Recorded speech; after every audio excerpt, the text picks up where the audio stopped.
So, now, my subject for today, in line with the theme of the advancement of the kingdom of God, is requirements for Christian leadership. Okay, and I was very confident in what I prepared today, and put a lot of time into it. And then Sasha spoke last night, and on the power of preaching, and with this huge disclaimer, about very heartfelt concern not to disparage when you critique modern Protestant pulpit, not to disparage the men that are faithful out there. So I'm sitting in the chair and I'm thinking, holy cow, what am I going to do? Because I have a critique of that subject, and it's a subject we need to talk about. So the only thing I can say is, because of him, I had to add about 2 or 3 more disclaimers to my topic. And I think the only thing that's going to save me is I'm coming at you on this subject from a man in the pew. Okay, I don't really have formal education, self-taught, never went to the university, never went to seminary, but I'm 46, 47 years in a Protestant pew. So I'm coming at you with a different perspective. And so bear with me if it's somewhat critical, maybe more than it should be, and apologize in advance for that. The other disclaimer, this is the church, Grace Presbyterian Reformed Church in Orange City that invited me here, did not see all of what I was going to say, so this is put together by myself. Now, I think what would be appropriate is just give you a 60, 90-second little background on myself, especially in the areas of faith. So as I said before, grandfather Austrian, the mother's side is Italiano. Okay, my mother's maiden name was Giovanna Antonetta Porchetta. So obviously I was raised Roman Catholic. At 18 years old, walked into my first Protestant meeting as a faithful Catholic boy, got converted that weekend, baptized in Lake Michigan, my whole life changed. I immediately left the Roman Church. So with a band, now Italians, we're talking about a lot of them. I'm the oldest of 6, so my mother was very faithful to the Pope, put out a bunch of babies, put 6 kids out in 7.5 years. So that was a very big discussion point with that Italian family, that our oldest grandchild has left us for Luther. I left them for Luther. I was brought to the faith under Pentecostal ministries. And I'm sorry. I just think back, as many of you did. If these people had not brought me the faith, I don't know where I'd be today. And I'm not Pentecostal, I'm not charismatic, but I have a very soft, tender place in my heart for those brothers. I was not saved under Presbyterian ministry. So I continued in the charismatic realm for 15, 20 years. Then I needed theology. And you had to go Lutheran or Reformed, so I went Reformed. I kind of came in the back door. I came into Reformed theology, and I was reading on optimistic eschatology and the importance of applied biblical law long before I even knew what the doctrines of grace were. Okay, you asked me today, what's your historical connection? I would say I'm 16th century French, Swiss, Reformed. Are there any churches like that in America? No, so I go to Presbyterian Church. As far as confession of faith, I can say this in Dutch country, but I can't say it where I'm at. My favorite confession is the Belgic. And then you can't, this is on film here, but I better be kind. The Westminster is a little too wordy, a little too long. A confession is something you confess. And Guido de Bray, 1563, who was martyred by the Roman Catholics, he personalized a Protestant confession. It is an absolute thing of beauty. My favorite catechism, we did one in V-Ray, and it's not V-Ray. My favorite catechism would either be Luther Small of 1529, or it would be the Heidelberg. And in a race, we're going to go into overtime. I got to give it to Heidelberg because of the first question. What is your only comfort in life and death? And that question of Ursinus and Olevianus is the most beautiful catechism question in all of church history. I'll make a prediction. Nothing will ever compare to it if we have 1,000 years in the church. It's an absolute thing. If that's all they did in their life was the first question of Heidelberg, their life was worth living. So, politically, my grandfather was the leading judicial campaign manager in Milwaukee, Wisconsin in the 50s and 60s. He won 26 out of 27 races. My uncle was on the head of the Common Council in the 60s or 70s, I believe. So I got politics in my blood, been involved with various Christian right organizations, been on boards of some of them. And I do articles for Newsweek Views out of Oregon. They're political articles, but as I would always say, religion trumps politics. So all my articles have a religious conclusion. I can't get away from the faith, right? So the answer really is not political, even though it's a realm we need to be involved with. So I do various articles with Newsweek Views, and I was involved, and I'll give you a story here later on in my speech. I have a good friend in Pennsylvania who created Christians for Donald Trump. So in the 2016 election, I got involved with the Trump election very early. He saw one of my articles. He told me over the phone he wanted me as national media director. I don't know what that is, but I became his media director. Interesting stories on that. Vocationally, I've been a home builder for about 30 years. And what home building has done is given me an opportunity to put my work into Zurich Publishing that I want to talk about in a minute, and be able to put out quality books because the good people at Ertl Homes lets me take some of their money and put it toward publishing. Because if you want to go broke, do high-end theological publishing works. You go broke in about 2 months, maybe a month and a half. So it's there's a lot of stories there. I got much of my direction for Zurich Publishing. I named it Zurich because the Great Minster, the Gross Munster on the Lamott River in Zurich, Switzerland, was the first Reformed church. The Reformation in Zurich was a work of Ulrich Zwingli, who was their first Reformed pastor. He created the Reformed faith, not Calvin. Zwingli did. So I named the publishing company after Zwingli's city and his church. So our goal there is, and interesting, in 2004 I met Jean-Marc Berthoud, very providential meeting in Lausanne, Switzerland. I would probably call him, at 80 years old today, the greatest Reformed theologian in Europe. It was said about Jean-Marc Berthoud, he was friends with Harold O.J. Brown, which some of you probably have met, and obviously Douglas Kelly. O.J. Brown at RTS, when they were teaching at Charlotte, said of Jean-Marc Berthoud, I'm trying to remember his quote, he said, that man knows more than both of us put together. And he was talking about Kelly and Brown. So Jean-Marc is doing, he's retired, so he's pumping out theological books. You know, when he does a book on biblical law, it's 800 pages. So we're working on reproducing some of his books. So he guided me in 2004 to take up the work of Pierre Viret and Pierre Courtial. So Viret was a Protestant reformer that we'll talk about in a little while. He was peer level with Calvin and Farel in French Switzerland. So he wrote 55 books. So I've got a young lady in my area near the Tallahassee area that did a biography on Viret. I went to Switzerland and France twice to go through every place that Viret was, and we took pictures. You know, when I have a biography, when I pick one up at the store, I got to look at the pictures. So I have to put pictures in the books.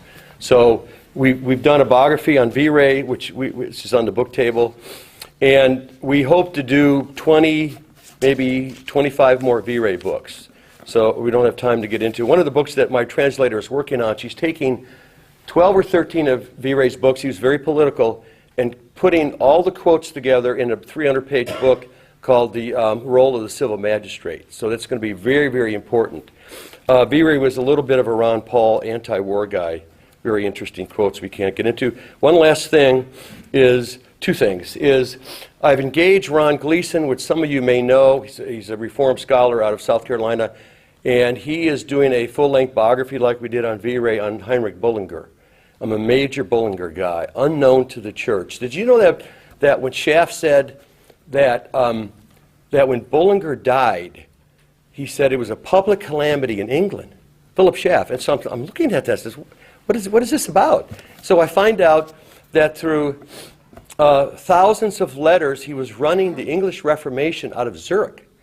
Letters to Somerset, Queen Elizabeth, Lady Jane Grey, the Protestant, Hooker, Cranmer, all of them. He was running the whole operation out of Zurich. So we're going to do, hopefully, maybe in a year or so, have a biography on him. Now, I had planned to talk about this book and this man, but we're not going to have time because of the subject matter. The most important thing I'll ever do at Zurich Publishing is this book, is Pierre Cortial, French theologian, just passed away a few years ago, A New Day of Small Beginnings. We had the rights to 2 of his books through John Mark, and this book probably is the most important thing I'll ever do. And it's almost like I said of Olevianus and Ursinus, that if all I ever done was produce this book, it'd be a life worth lived. And I don't have time to talk about it, but read the back cover and you can see a little more about it. Okay, my talk today, title of it is Requirements for Christian Leadership. Now, I left the word pastor out because I'm looking at Christian leadership at a much broader realm, all elements of leadership. You don't have to be a pastor that have this requirement. I will use Pierre Viret in my talk as an object lesson of the Reformed faith of 16th century France and Switzerland as a man who displayed the qualities of Christian leadership that I want to like to bring out. So, now, here's where I would get my content for what I want to speak on the requirements of Christian leadership. And that comes obviously from the Bible. It comes from church history, comes from Reformation history, and it comes from 47 years of sitting in Protestant pews and what I've observed. Okay, so now when we talk about Christian leadership requirements, obviously there's an assumption that there's faith there and there's morality there. That's assumed. Here are my 3 requirements that are going to be a little different. And number 1, and I'll explain some of these as I go on to the speech, is biblical alpha male. Okay, different than alpha male, biblical. Okay, courage. We heard anything on courage of late here at this conference? And the third thing is willingness to enter the battles of faith, life, and culture. The battles of life. Had much in Matt's talk discussing that.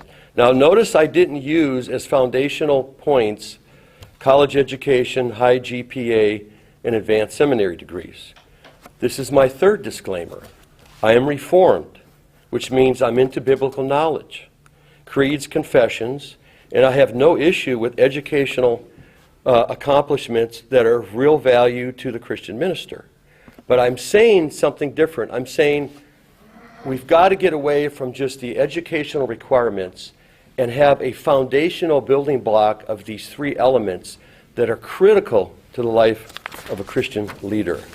Now, I will not use in my talk 1 Timothy 3, which it's 1 Timothy 3 is the list of 17 items which are a procedural checklist in the Bible concerning the basic ordination of a future minister. Okay, and it's like, all right, is he, how many wives does he have? He's 1. Okay, good, that works. 1 wife. Is he covetous? No, that's good. Okay, does he cut his grass? Do the neighbors complain about it? Is he blameless? So what you do, and I equate this to building a house. You have your foundation, you have, the framing, the roof goes on, you put all the mechanical in, you sheetrock it, and then you do the finishing touches, the cabinets and trim and the paint and all that. So what we do is then, in the high-end realm that I operated in, so then we have this, 3 or 4 pages of a checklist. So we go through. I said, guys, check all the plumbing. I don't want the lady going into the shower on her first day here in this wonderful house, and the plumbing doesn't work, and you don't get hot water, right? So we go through a checklist. So that's what I view 1 Timothy 3 as, is a basic final checklist if the man has the 3 other critical foundational requirements for Christian leadership. So, now, hermeneutically, right, we to establish a doctrine, we look at the whole Bible, right? We don't take a section, we look at the wholeness of the Bible. So what I will do in establishing what are the qualities of a Christian leaders, we start with the Old Testament.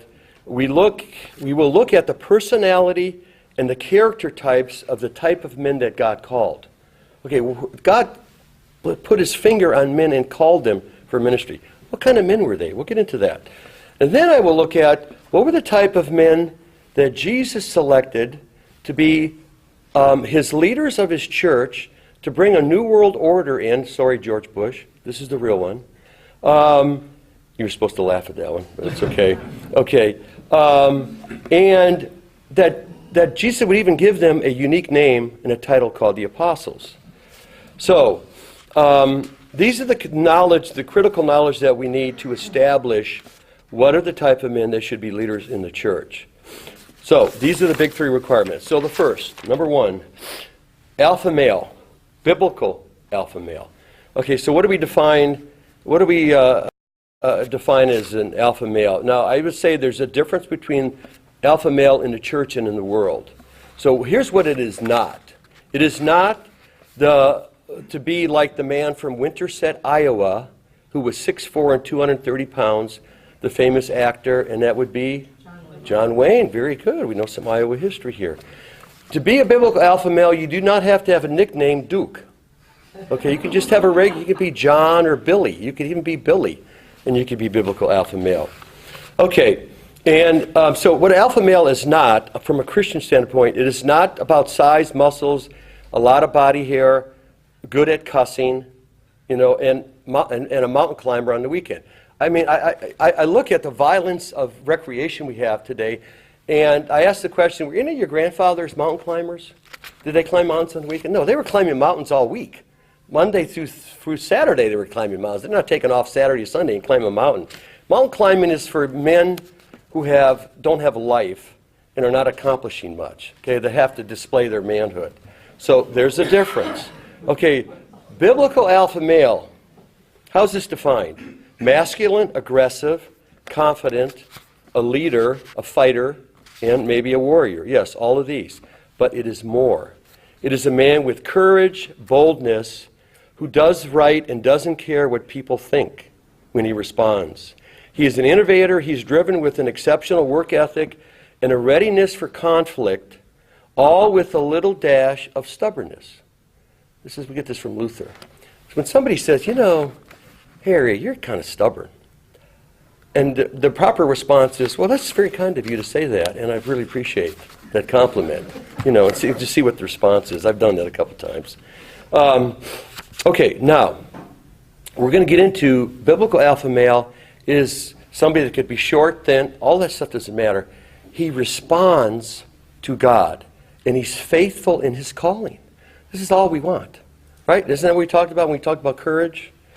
Okay, which we're going to get into. So, what's the opposite of biblical alpha male? All right, we had a saying in Milwaukee growing up. We will label these guys and say, oh, there goes a panty waist. Okay, remember that term, panty waist? You know what that is? It's an English term. It's an English term where if you look it up on the web, it's a young boy with long underwear, and the top part of the underwear and the bottom is fastened together with buttons. That's called a panty waist. So, a little restriction. It's kind of restrictive, isn't it, when you button them together? The modern term, this also comes from an English commentator, is soy boy. You ever heard the term soy boy? So it doesn't eat meat, doesn't have a lot of strength. A man given to expressing feminine sentiments, a male who utterly lacks all meaningful masculine qualities. If you want to know who a soy boy is, just pull up the Verizon commercials, or half these commercials on TV, right? The guy with the unkept hair, that's a soy boy. Okay, no extra charge for that cultural comment. All right, so here's what we've got to look at. We've got to get our minds off of the checklist, right? The end of the job checklist. And we've got to get on the first question, A, who did God pick as his leaders? Who were these men? What were the personality types? What were the character types? How did they live out their calling? So I'm just going through, just off of memory, you have Noah, you have Abraham, right? Left Ur of the Chaldees and took a call. Abraham responded to God. We don't know what size he was. We didn't know, if he was 6'4". We don't know anything. Okay? Moses responded to God.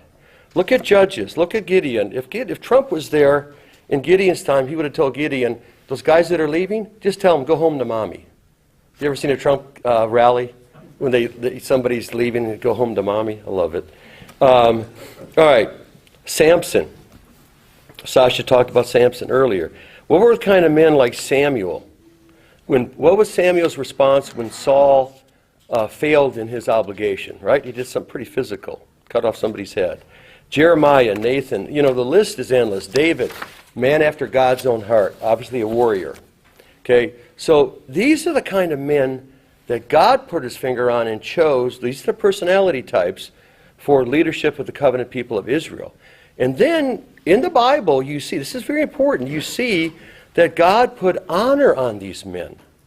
Okay, he stood them out in the Bible. We talked about Sasha's sermon on Samson.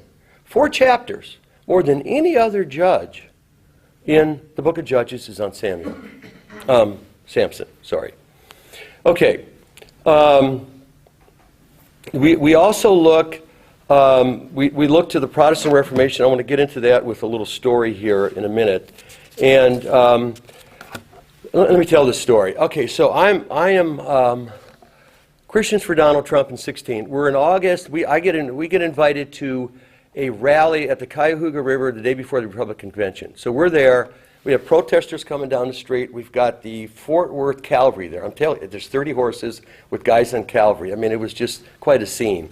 And there was 12 speakers. As Christians for Donald Trump, they had me speak for 7 minutes. I came after Roger Stone.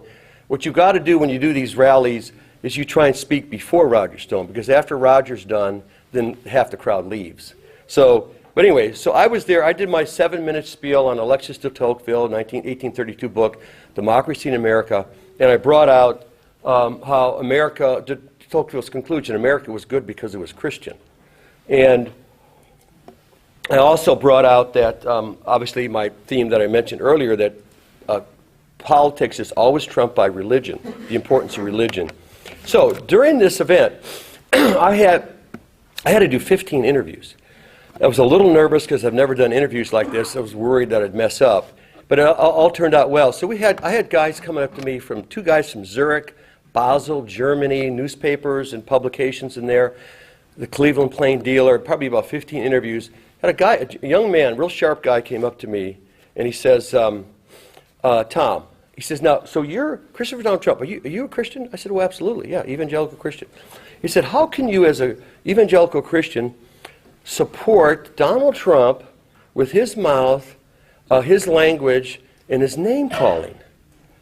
And I thought, oh, Lord, this guy has set himself up. This is the perfect question. It is just perfect. So I said, young man, if you would read the Gospels, so I had a little dig in there.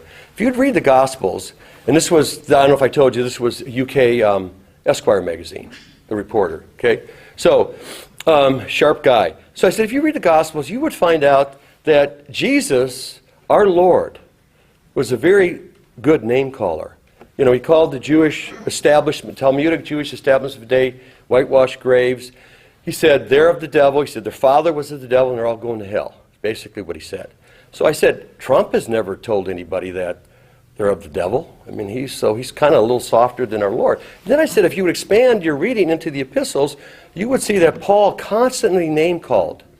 I mean, he's calling people out. This guy deserted me over here. He's worthless. This guy over here, these 2 guys over here are heretics. And then he calls out an ethnic group, I think off the island of Greece, because they're lazy and gluttons. The whole bunch of them, they're all worthless. So I said, young man, I mean, name calling is kind of Christian tradition. So when Trump does it, I didn't have an issue with it. Okay, then I wasn't done. Then I said, and then I brought out that Trump was alpha male.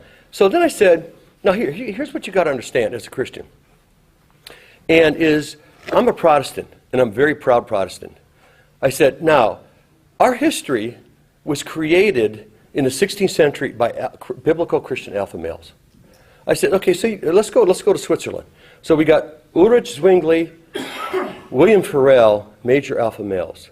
Okay, we go to Scotland, John Knox, alpha male. I don't think he was big. I thought I heard Knox was short.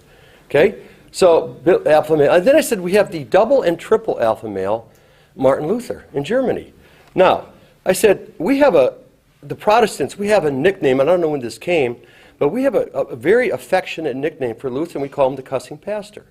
Right? Have anybody heard of that? The cussing pastor? Yeah, it's Luther. All right, so, and he did.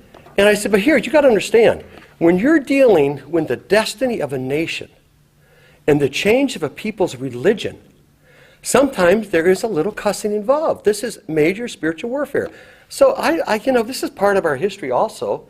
So if Trump cusses a little, I'm not really offended by it. You know what I mean? So, anyways, I think that was the response. I'm trying to figure out, I'm remembering back what his response was. It was either, that was really interesting, or I've never heard that before. So, and I said, what happens is, the reason you never heard that is Christians sometimes do not really understand the Bible nor their history and present themselves a Christian leader that's a little more on the Mr. Rogers side of life than on the Mr. Luther side of life. So, it's a long story, and but the purpose of that was I brought out to him, the other thing I said to him, I'll be brief here, is I said, here's the thing about Trump.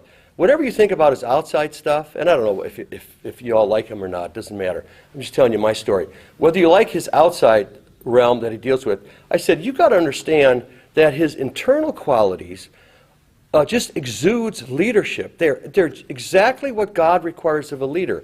He's a fighter. He's a defender. He will not waver. He takes pressure, immense pressure. Okay, he's sacrificial. And then when he represents a people, he'll defend them to the nth degree. He'll back them up. And then he'll fight those that are opposing you. So these are all just internal qualities of really what God created a Christian leader and a man to be like. Okay, and I don't know where he is in the faith. I mean, I don't know. I'm just talking about his leadership ability.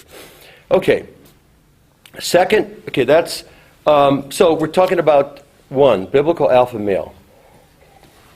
2, the second part to that is, what were the type of men that Jesus recruited as the 12 apostles? It's interesting. I did a study once. I think a 15, 20-mile radius of Capernaum, the 11 of the 12 came from. Okay, the bad one came from the south, right? Judas? Okay, Galilee. What was Galilee? The most backward, uneducated section of Israel. But the scripture says, out of the land of Zebulun and Naphtali, the people saw a great light. Isn't this how God works? One of the speakers even talked about that. Zebulun and Naphtali, Galilee is the bluest of the blue collar of Israel. Remember at Peter's denial? They even had an accent. They probably had an upper Michigan accent. I mean, they had if you know what that is, an ooper, he's an ooper. So the lady, the young girl says to Peter, you're from Galilee. I can tell by the way you talk. So even their accent gave him away. So what were the occupation of the 12? So we know some, we don't know others. One of them was a zealot, right? He would be an anti-Romanist party. I think our Lord got him from the University of Wisconsin in Madison. Because you can't, revolutionaries do not come out of factories and they don't come out of villages. They have to be taught this anti-Christian nonsense at universities, right, that we pay for. So I think he maybe got her. So the zealot there might have been educated. Then we had an IRS agent. Now, IRS agents are the lowest level of the Department of Treasury. So I don't think Matthew was educated. Okay, I don't think. So what was the bulk of the occupation of these men were fishermen, right? I think at least 4. So when Jesus said, I'm going to make you fishermen. Now, anybody ever here seen a commercial fisherman? Been around that? I lived in Lake Michigan. My dad never took me down to the docks, so I didn't know. But in Tallahassee, Florida, I live 35 miles north of the coast. So the fishing villages south of me would be Panacea, Carabel, East Point, and Apalachicola. Probably heard the latter. You know you're headed toward Panacea, not by the road signs, but by the odor. Okay, you've got this concoction of crab meat, mullet, grouper, oyster shells, and it is just, it's probably not as bad as the manure, but it's really bad that I smelt this morning out there. By the way, I think it's gone. So these are for commercial fishermen. I worked for 12 years for UPS, and I was building. The last part of my time there was a good experience, and they would send me down to the fishing villages, so I got to meet the fishermen. These are serious alpha male types. I mean, their hands, they don't do oil of lake commercials on the weekends. I mean, their hands are rough, their face is dried off, they're overburnt, they probably get skin cancer, they smell. It's just not a pleasant operation. When I went to the oyster houses in my younger days in East Point, I think the women in there shucking oysters were alpha males. I was afraid of them, you know. So this is okay, these are the men, the basically uneducated. They're probably literate. They probably could read or write. Don't know, but they eventually did. Okay, these are the men that Christ selected to be the pillars of his church, okay, to bring in the New World Order. He didn't go to the schools, right? He didn't go to the schools. Now, and I'll get into a thought on that, too, that puts all this in perspective and balances out a little. So he went to the most backward part. But so what did the 12 have? 11 of the 12. What did they have? Well, they were real men, really dealt with the issues of life, no problem on biblical alpha male, and they probably had a lot of courage, you know, for their occupation and their existence. The other interesting thing, and I take this back to my UPS experience, that I wonder if our Lord didn't want them to go to any school so we can get them fresh. UPS had a theory on the application. They were not interested if you had any driving experience. In fact, they wanted you not to have. They didn't want any bad driving habits brought into their school. Their driving, excellent driving school. I mean, I use it to this day. And, you know, great safe driving records and all that with a lot of the drivers at UPS. So I wonder if our Lord just said, I'm going to get these guys fresh. I don't want any schooling. I'm going to tell them the right way. Now, so he goes, this is just, it's the law of God. Now, you know who understood this in Reformation history? Is Merrill d'Aubigné. Merrill d'Aubigné, the great writer of the Protestant Reformation, you've got to get you have to have his book in your home for the kids. 1850-ish, but he wrote the Reformation, I think, in the later 1800s, born in Geneva. Here's what he says. He introduced the Reformation in his book this way, quote, all was ready. God takes ages to prepare his work, but when the hour is come, accomplishes it by the feeblest of instruments. To do great things by small means is the very law of God. This law, which appears in every department of nature, is also found in history. God took the reformers of the church where he had taken the apostles. He selected them from a humble class without containing the meanest of people. Now, when he says meanest, he's not talking angry, he's talking low, the meanest, lowest. Okay, is scarcely the length of citizenship. Everything must manifest to the world that the work is not of man but of God. This reformer Zwingli comes forth from the hut of a shepherd in the Alps. Melanchthon, the theologian of the Reformation, from the workshop of an armorer, and Luther from the cottage of a poor miner. I've been in Zwingli's home. It's still there, 500 years later. It's still hut. It's still there. 7-foot ceilings. It's phenomenal to see it where he came out of. You know, the middle son of Ulrich Senior, and the home is still there. Very humble. It's a hut. It's a log cabin, and it's appropriately named. The city is Wild House. You know, his dad was a shepherd, ran cattle over the hills into Italy and sold them.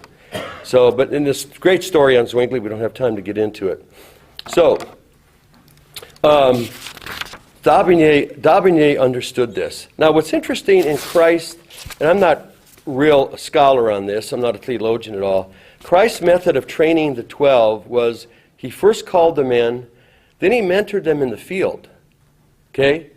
Then there's 3 years, as the mentoring, there was 3 years of ministry and teaching. It was on the field, in the field training. And then later, when they established the office of deacons, then it was more advanced study, right? They couldn't do the hands-on work that they allowed the deacons to do. All right. Second item, we did just handle biblical alpha male. Second item that a Christian needs for leadership is courage. Okay, we heard much about it. Courage is defined in this way, 2 ways I've defined it. Boldness, bravery, daring, spirit, fearlessness, determination. But it also is the nerve to face things you fear and the confidence to speak your convictions. So we have the stories, obviously, that you heard, many of them, of Joshua and Caleb. Was Joshua and Caleb fearful? Well, absolutely. They saw the giants. They saw everything the other 10 saw. But they believed in God and they responded. Biblical alpha male is somebody who responds to God, okay, and doesn't fall back.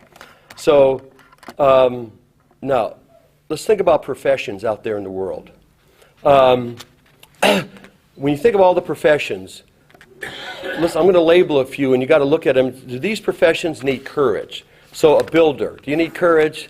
No, probably not. Publisher, yeah, because you may do some things that won't sell or may offend people. Developer, realtor, no. Doctor, yeah, because you're going to fight the what do we call that? The medical industrial complex, right? If you've got a different way of taking care of people's needs and healing them. Lawyer, depends. If he's in constitutional law, probably. Banker, depends again. Accountant, no. Teacher, yeah. Author, yes.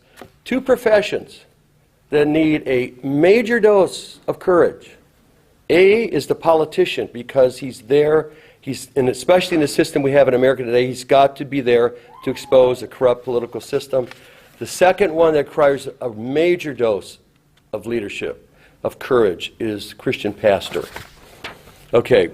I don't have time. I think, Paul, I'm going to make an executive decision. I got to get through my third point, so I'm going to skip can I skip the Q&A? Okay. And I'll go through this. I want to talk about Pierre Viret and examples of him in courage. Here's a brief little bio on him. Went to the Latin school at Montaigu in the Latin Quarter in Paris, same time as Calvin, the same time as Ignatius Loyola, a little before Erasmus was there. Came back to Orb, Switzerland, right outside of Lausanne, trained by William Farel, brought into the ministry by Farel and trained. You don't get any better training than William Farel. And then Farel, Viret, and Fremont, Anton Fremont, the shopkeeper, brought the Reformation into Geneva. Daubier does a great job in the book, and it's very hard to read, but it's an excellent study on the Reformation of Geneva. Viret was there. He ended up, we would call the three men, Calvin, Viret, and Farel, is the Swiss triumvirate. Farel was in Neuchâtel, right? Viret was in Lausanne, and Calvin in Geneva. So they're about roughly 35 miles apart, kind of a triangle. So this was the Swiss triumvirate. Viret was Calvin's closest associate. Nobody knows who he is. We brought him out in a book that I mentioned earlier. One story on Viret with Calvin. 1538, the election goes bad, and Calvin is pastor in 36. 38, the elections go bad. The libertines dominate the election. The magistrates kick Farel and Calvin out of Geneva. Calvin goes to Strasbourg. While he's there for 3 years, Viret is in Lausanne. Viret is brought back into Geneva to preach occasionally. Viret negotiates Calvin's return to Geneva. And we've got the letters. We put it in the book. We have the letters of all this communication go back and forth. Viret says, John, it's starting in the open. The elections have turned the other way in our favor. I think the magistrates would want you back. Calvin says to Viret, I don't want to come back ever again to that dreadful place called Geneva, Switzerland. No, no, and then another no. So Viret does what a Christian should do. He just pesters them, and he just pushes them, right? I call it sweet pestering, And then finally, Calvin says, okay, I'll come back, but only if Viret stays in Geneva for 6 months. So that the magistrates who own the ministers work the deal out, and then they packaged it up, and Calvin came back, and Viret was there to help him. So Viret starts the academy in Lausanne. For 23 years, he has the only academy in French Switzerland. This was the academy before Calvin's academy. In the academy, and this is what convinced me to write the books on Viret, he teaches Guido de Bray of the Belgic Confession, Ursinus, and Olivianus of the Heidelberg. They're there. He had up to 1,000 students at one time. His principal of the academy for 9 years was Theodore Beza. Beza left in 58. So that's his background, and then there's more, but we'll have to deal with it another time. Examples of courage. Out of his 55 books, 20 or so are polemics against the Roman Catholic religion, the dominant religion of Europe. You write a book against Roman Catholicism today, it's no big deal. But try writing that in the 1530s and 40s. And he exposed it because he was raised Roman Catholic. So that right there, his publishing, and he displayed courage there. Now, the interesting thing about Viret, he was of slight build, he was always sick, he was like Calvin, and he's the opposite of what you look at. He's not a door. He's not a door kid, right? He's not a big guy, okay? And he was always weak. But he grew into being an biblical alpha male by responding to God and saying, yes, I must do that. I'm called. This is my purpose. I must serve God this way. So here, let me give you 2 examples of how this works in a minister's life. You have to understand, in 1530s, 40s, and 50s, the Bernese government, which is the capital of Switzerland today, ran VU. V-A-U-D is the canton where Lausanne is at. Okay, Neuchâtel is his own canton. Remember, they're cantons instead of states. The Bernese government had a consulate office in, it's still there today. I mean, the buildings were there in Lausanne. So they kept track on the ministers. So near V-Ray's tenure in Lausanne, word comes in from the Bernese lords, V-Ray, we want you to stop preaching on predestination, you and your pastors. I read that and I says, predestination, don't we have problems with that today? I tell people, you know, you got a problem with, I mean, I thought it was in the Bible. It's like Romans 8 or 9. I play dumb, you know. Romans 8 or 9, it starts with a P, you ought to read it. I mean, it's in there, you know. And so they're having problems with predestination. Burns says, stop preaching on it. So what does V-Ray do? He tells his guys, keep preaching on predestination. Separation of church and state. Things came to a head in January of 1559. V-Ray is planning a massive communion service. Now, it's not like our churches back then, but the Protestants, the Reformed, had communion every so often. It wasn't weekly or monthly. So V-Ray is planning, and the word comes from Byrne, and Byrne says, V-Ray, okay, we'll let you hold it, but we want to tell you when to hold it and who can attend. So what do you think V-Ray does? He holds the communion service, and the Bernese lords are outraged. And what does Byrne do? They lock up their beloved pastor of Lausanne, Switzerland for 23 years. They lock him up. You know, they lock him up. So V-Ray knew what he was doing. He knew that if he held this communion service outside of the will of the Bernese lords, he knew what was going to happen to him. He knew it. And he calculated and he obeyed God instead of worrying about his own job. And this is a weak man physically with unbelievable biblical courage. Now, he is interesting fact, he went to, the Genevans found out that V-Ray was in prison in Lausanne and exiled, and they said, oh man, we got him back. We got him back because they loved V-Ray. He had bigger crowds than Calvin did when he preached in Lausanne. So interesting thing, when V-Ray's family was exiled to Geneva from Lausanne in 1559, they told Beza that we would like you and your family to get out of your house because V-Ray's coming in. So I would like to have that conversation where Beza comes home, fed her to bed, says, Mrs. Beza, I got something to tell you. They want us out of, I mean, is it because they love you so much and they're going to give you, they love your teaching and we're going to get a bigger house? Well, no, dear, V-Ray's come to town. We got to find another place to live. So funny stories when you do research. All right, Paul, can I go 7 more minutes? You can let me do it? Okay. I know, but I'm the MC and I'm taking my authority. You're paying me $1.50 an hour. I've got to have some here, strength here. I've got to get through this. So courage.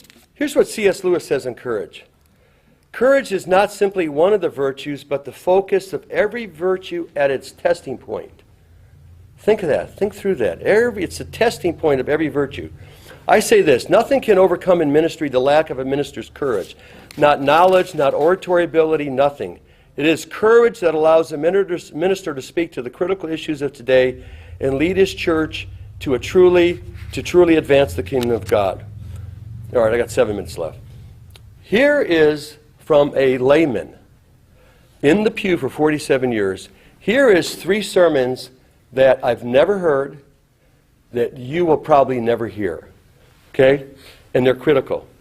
First sermon will never hear is about the importance of Christian education and the clear exposing of the evils of government education and government schools. And you're never going to hear this. It is a huge crisis. The Baptists have done all these studies on it, and they say that 80% of the children from evangelical churches send their kids to government schools. They send them to atheistic schools. 80 to 85% of these kids that go into the government school end up, and they go K through 12, end up never coming back to church, and they lose the faith of their parents. Okay, why do the ministers not preach against the government school systems from the pulpit and give the counterbalance of Christian education because they're afraid of the people in the pew that send their kids to the government school, and they're afraid of the Christian teachers that teach at the government school. Second thing, feminism. You'll never hear a sermon on this. I look at feminism. Feminism was the 1960s Jewish movement, right? Bella Abzug, the politician, Betty Friedan, 1963 book, The Feminine Mystique, and then Gloria Steinem, Ms. Magazine. Do you know Gloria Steinem was a CIA asset? Do you know the CIA helped fund her early publication of the book? Your wonderful tax dollars going to the deep state working against you. Obviously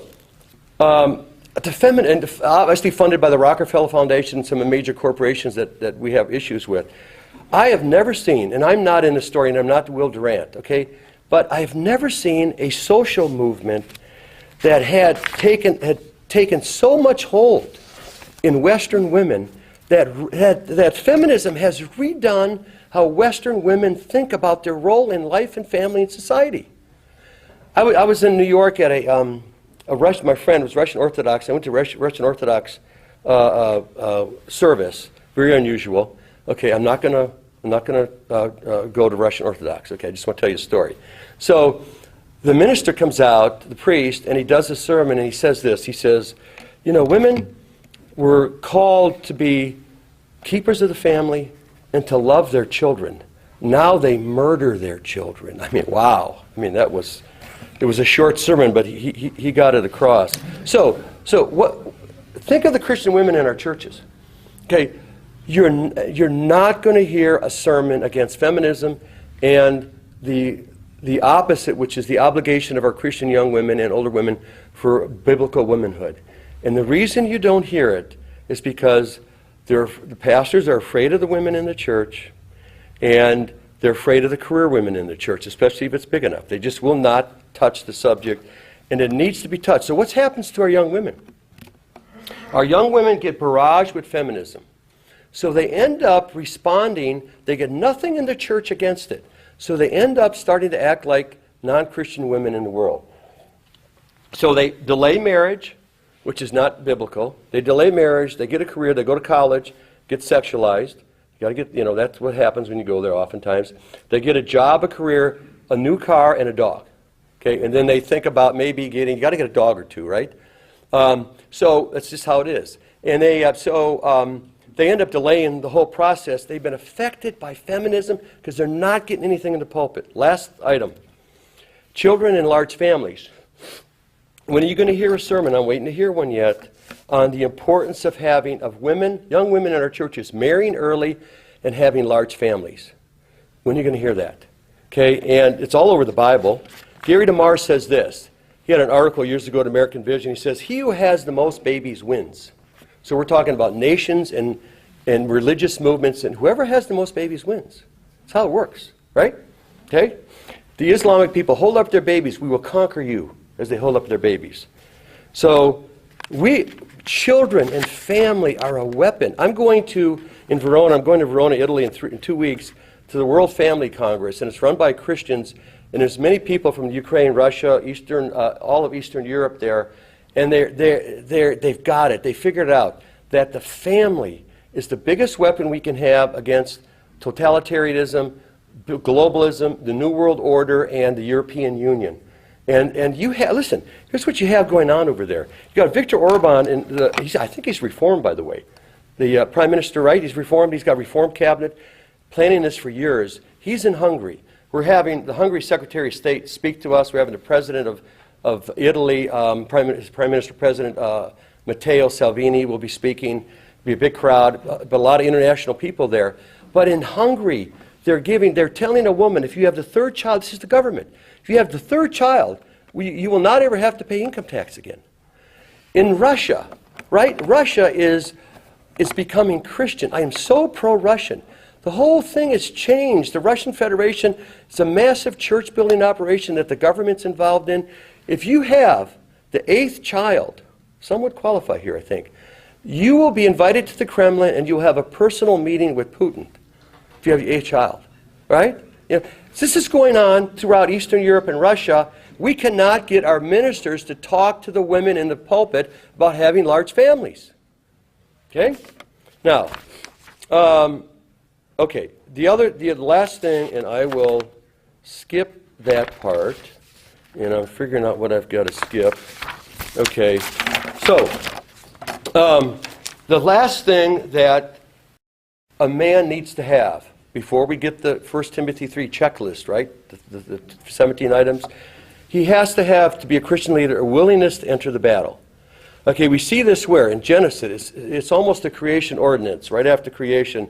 And the word says in 3:15, and I will put enmity between thee and the woman, and between thy seed and her seed, and it shall bruise thy head, and thou shalt bruise his heel. All in world history, there are only two forces in the world, two seeds. The seed of the woman and the seed of the devil. We're of the seed of the woman as Christians. The antithesis is a constant conflict of life that God has ordained, a battle between these two seeds. There will never be peace between the two seeds. You can't, as a pastor, as a Christian leader, make peace with the opposition. Okay, so what does this mean? This means that we have got to get our congregations out of the church into the world battling humanism. Okay, and all the aspects of it, and to make a difference for Christ. Now, here, let me give you two examples, just two quick examples. Okay, and this is the young people. So I'm in Tallahassee, I'm conservative. We love your congressman. Isn't your congressman Steve King? Is that Steve, right? Okay, how does he only win by 5 points in the most conservative area of Iowa, northwest Iowa? Huh? Lies against him. Who was? Lies told against him. Yeah, and so here's my thought. Why don't we get 400 to 500 young people in the high schools and the two colleges here and the Reformed churches out there campaigning for Steve King every 2 years? That number, if they go door to door and they hit the streets and the businesses, that number would go from 5% to 20 and 25 where it is. And you know what that would do to the young people? Wow, we made a difference. Our Christianity made a difference in life. Second thing, didn't you have a homosexual parade here in Orange City or something just a little while ago, right? You think they're coming back? They're coming back. Trust me, they're probably coming back. Why don't we get those 400 or 500 young people out in the streets holding signs up, telling them to repent of their perverse activity and sexual activity, and singing hymns to the glory of God? You know what that would do for the kids? First of all, you'd have all the fake news here, right? I mean, they'd be lined up in tents, all right? Okay, I was in Tallahassee during the Gore election. We had tents everywhere, all over the world. The fake news would be here. The kids would be on the news. They would be able to tell their grandchildren, I was there. I was there in Orange City. I was there, right there. You see the picture. I was holding up a sign. And you know what I was doing, granddaughter and grandson? I was defending the Christian faith. Our pastor, who's such a neat guy and courageous, God said, we're going to not have that volleyball tournament, inter-volleyball tournament in the youth group. And we're going to get out there and we're going to protest these homosexuals coming in their marches here. So, all right, I am way past my time, and I didn't have time to get into the Great Commission. One other thing on this point, the third point I brought out was willingness to enter the battle of life. And I'm going to bring a V-Ray story out, and I'll be done. So V-Ray's in Geneva in 59, right?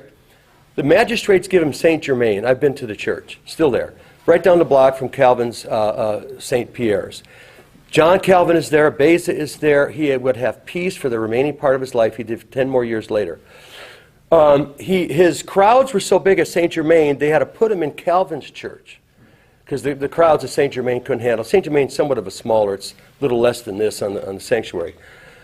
V-Ray has it perfect. The magistrates love it. He couldn't have a better life. So then when the French churches, remember in 1560, a quarter of the people in France were Protestant Reformed.